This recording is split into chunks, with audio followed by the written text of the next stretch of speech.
is the Suns and Pelicans. Similar, I mean, in the Bucks and Suns, kind of how they performed last game. Suns are a 2-point favorite on the road here. Devin Booker is out of this game with a mild hamstring strain. He'll be out for 2 to 3 weeks, which seems to me that has some people panicking, but I'm not quite sure that should be the case. I mean, without Devin Booker this year, the Suns are 8-3. They were without Chris Paul for a significant amount of time this year. They went 11-4. So they've proven time and time again that they can play without one of their stars in.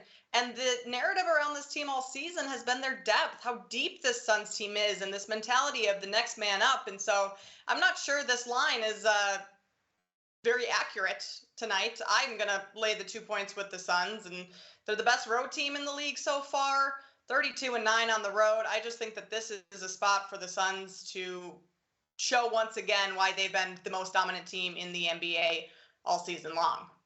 Chris, you agree? Yeah, I totally agree. I had this one circled when it came out 2 days ago at -1.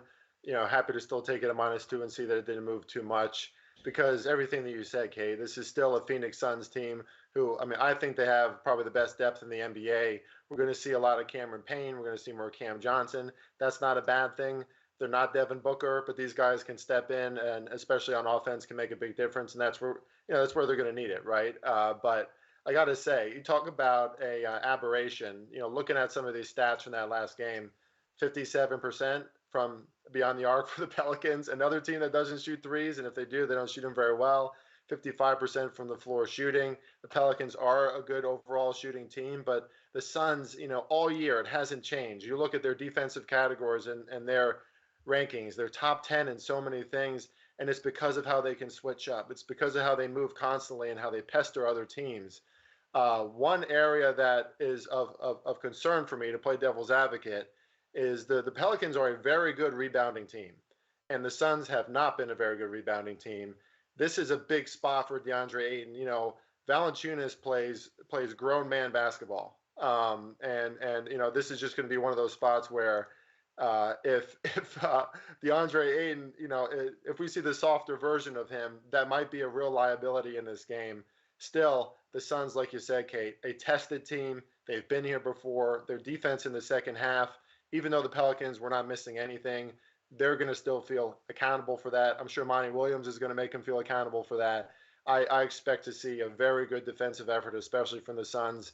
And like I said before, not trying to dog Devin Booker. He is the most talented player on that team. But CP3 is the leader of that team. And I think we're going to see just how important and essential he is, especially when Devin Booker is off the court. I expect the Suns to answer tonight and cover this line.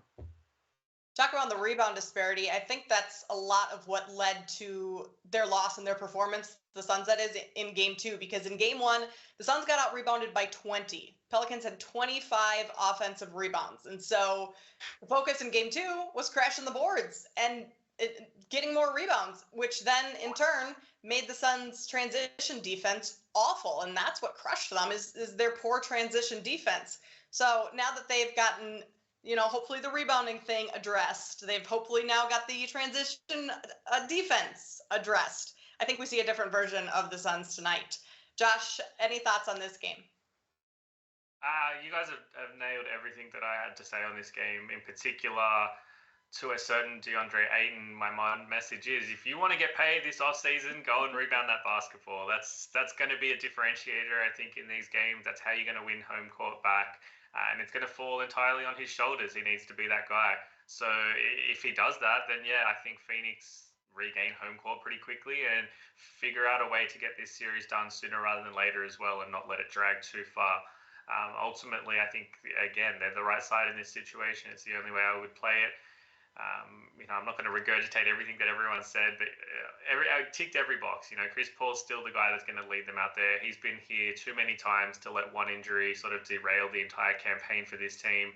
I actually like Cam Johnson coming in and playing more minutes. I think it helps them defensively as well with his length and size. So that should come to the fore, especially in the fourth quarter, if you have him on the floor in the closing lineup in particular. I think that's going to cause the Pelicans a little bit of discomfort in trying to find points to attack. And, he might do a better job actually of helping Chris Paul in that regard on the perimeter. So everything says Phoenix. I think there's just a few things for them to tidy up, and Monty Williams is the guy that'll find those things to tidy up, get the message across, and I think that this Suns team is professional enough to execute it. So, yeah, Phoenix for me in this game as well. Haven't played it yet, but another one that I still might get involved with before tip-off. Chris and I have played this one. We are playing this one, taking the Suns -2.